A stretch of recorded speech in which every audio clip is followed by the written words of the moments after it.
सप्रेम जयजीव भगवत स्वरूप दिव्य आत्मन आज एक गुरुत्वपूर्ण विषय चर्चा हवा बा आलोचना करवा से हूँ ध्यान। ध्यान कौन, ध्यान काहाकू किपरि करवा। आपण माने समस्त जानिथिबे ध्यान विषय रे अनेक किछि तथ्य आपण जानिथिबे। साधारणतः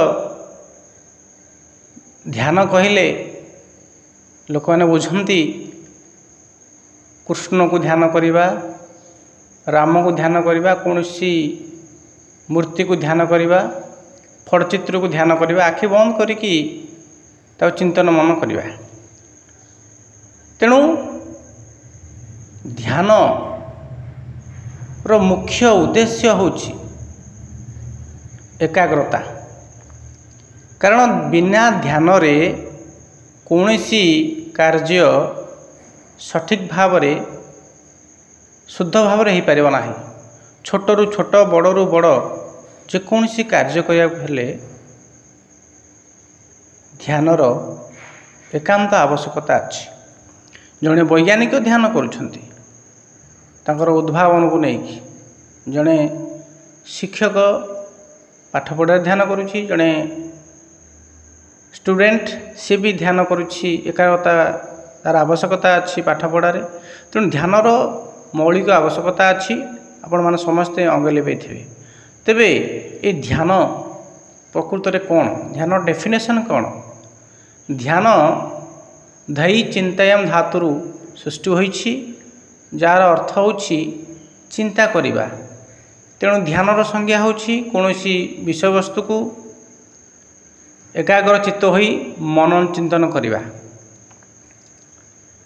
तेबे ध्यान शब्द रे ए ध्यान विषय रे तीनोटी तार शब्द अच्छी।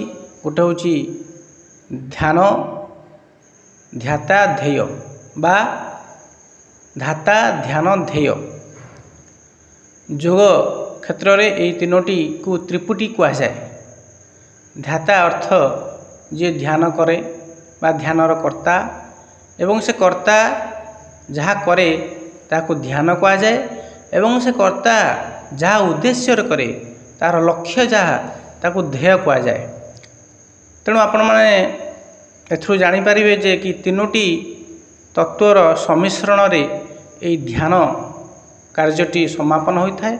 किंतु जदि आमे सूक्ष्म भाव रे देखिबा ये तीनोटी को आमे दुईटी रे मुख्यतः दुईटी रे परिणत करि परिबा। गोटे होछि ध्याता एवं आ गोटे होछि ध्येय।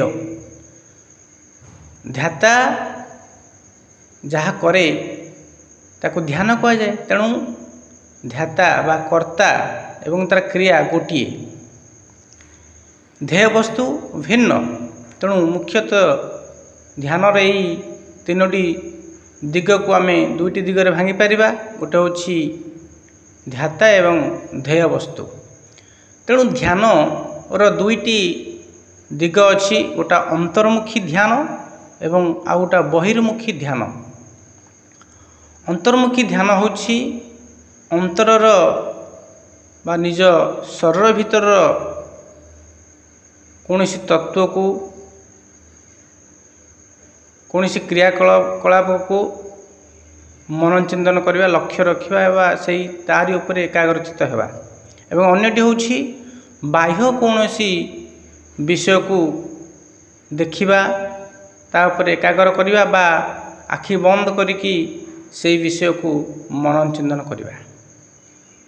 तेणु साधारणतः ध्यान कहले आमे यही बाह्य दिग प्रति आकृष्ट होइथांती कि कौनसी मान जश कीर्ति पाइबापी से एकाग्रता आनी थांती, बा कौनसी ईश्वर को चिंता करती, तांकर फोटो चित्र को मन मध्यरे धारण करी ता उपरे एकाग्रचित होगापी चाहती।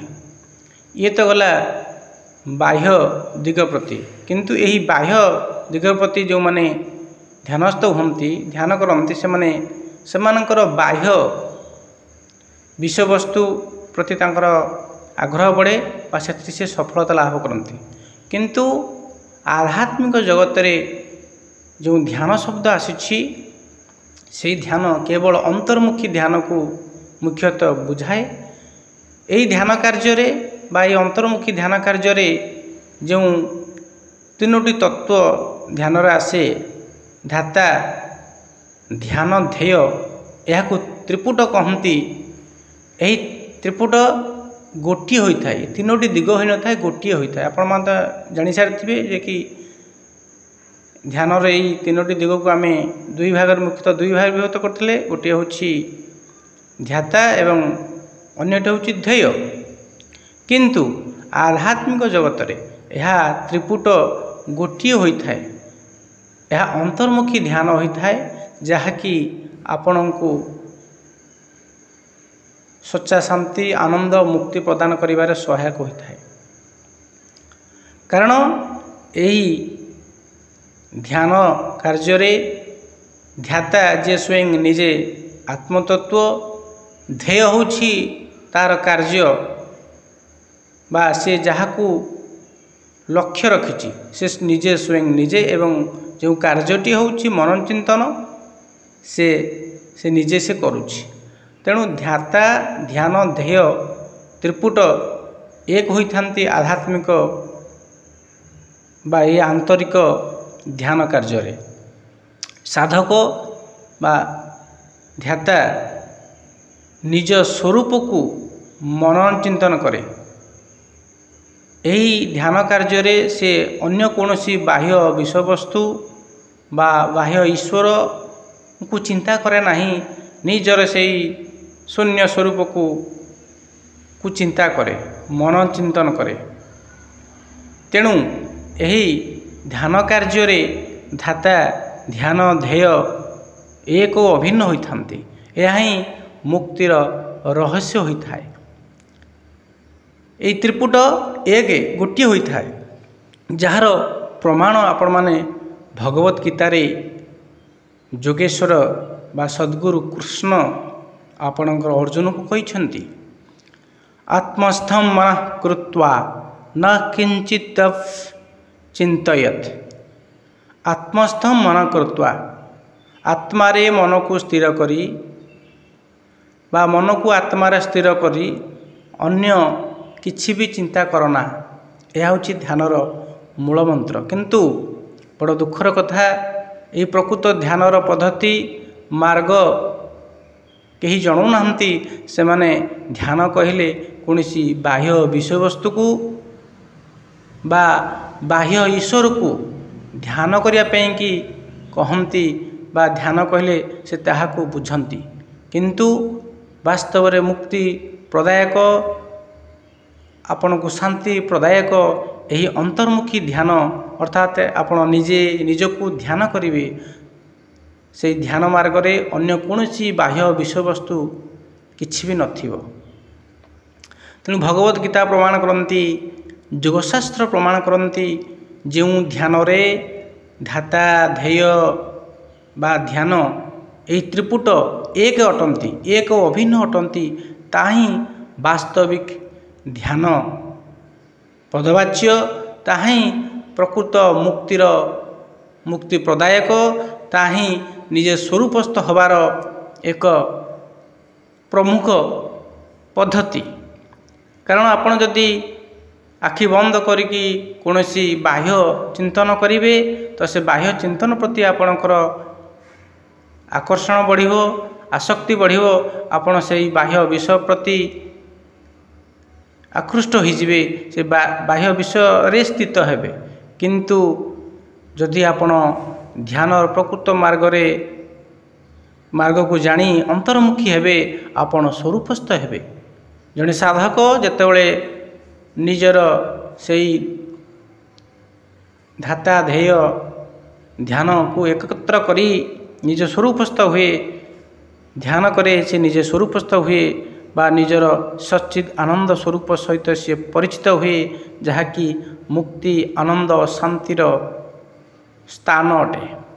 तेणु आपण माने निश्चित रूप से यही मार्ग को आपणातु निजे यही ध्यान प्रक्रिया को बुझंतु कौन सी बाह्य विषय वस्तु